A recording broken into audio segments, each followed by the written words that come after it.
Alright, can you count backwards from 50 for me, please? The nurse asked sweetly. I nodded and opened my mouth. 50, 49, 48, 47.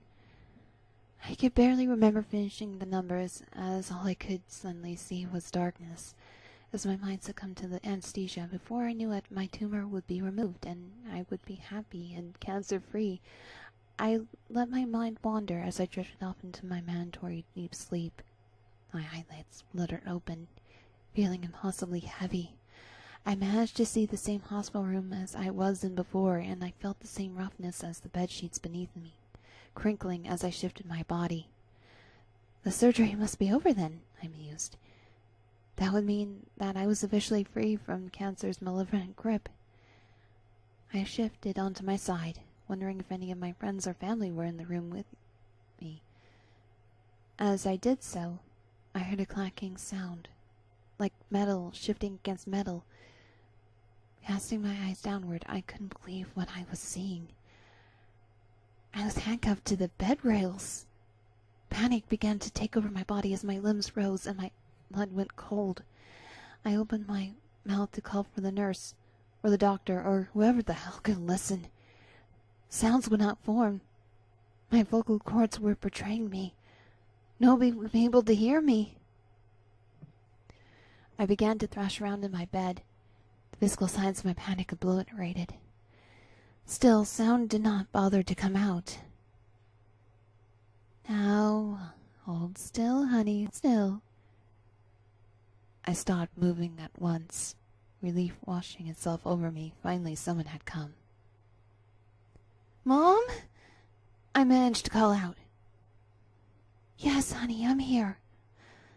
I'm scared. I know, but it's okay. The doctors did a very good job. I sighed in contentment, finally accepting the fact that everything had gone well. Why am I handcuffed? I asked hesitantly.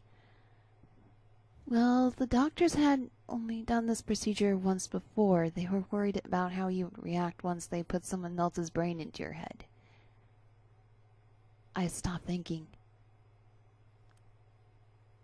The world stopped spinning. What? I don't understand. Well, they couldn't take the tumor out, so they came up with another plan, my mother said, smiling sweetly. And you let them? I yelled. Well, of course. What else was I supposed to do? My blood started to boil. Red was tingling the outskirts of my vision. In this moment, all I wanted to do was succumb to the darkness, and this time I could not wake up. How are we doing? A masculine voice asked from the doorway. She's a bit agitated, my mother replied. The man walked in, wearing a long white coat that I could have sworn was stained with splotches of blood and brain matter. And he was the creepiest man I had ever seen. His hair was long and stark black, hanging over his face in greasy tendrils. His eyes were bloodshot, the irises a milky gray. Deep scars covered his entire face, some short, some long, stained with crimson. He was deathly pale, random stains of blue and black running across his skin. Get me out of here, I said, my voice low and raspy. Oh, now, don't be like that. What we did was a blessing, the man said. My body thrashed upwards, and I was immediately sedated with a dirty needle that was at least 5 inches long. Again, darkness overcame me, and I promised myself that this time it would be permanent. My eyelids opened for the second time, but it felt easier. I looked down quickly, and I saw that my hands were no longer cuffed. I was free. Oh, good, you're awake. I was starting to get worried. It was my mother's voice, soft and soothing, as it had always been since childhood. I smiled, looking up at her. I feel much better. That's good, honey. I think we're having one hell of a nightmare, huh? I relaxed. It was just nightmare. Nothing to be scared or worried about. There was a tentative knock on the door. A little man came in, wheeling in a cart.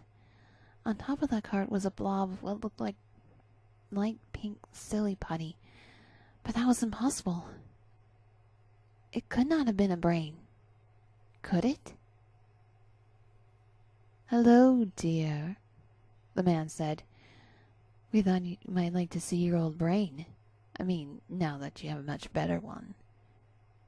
I looked up at the ceiling and screamed as loud as I could.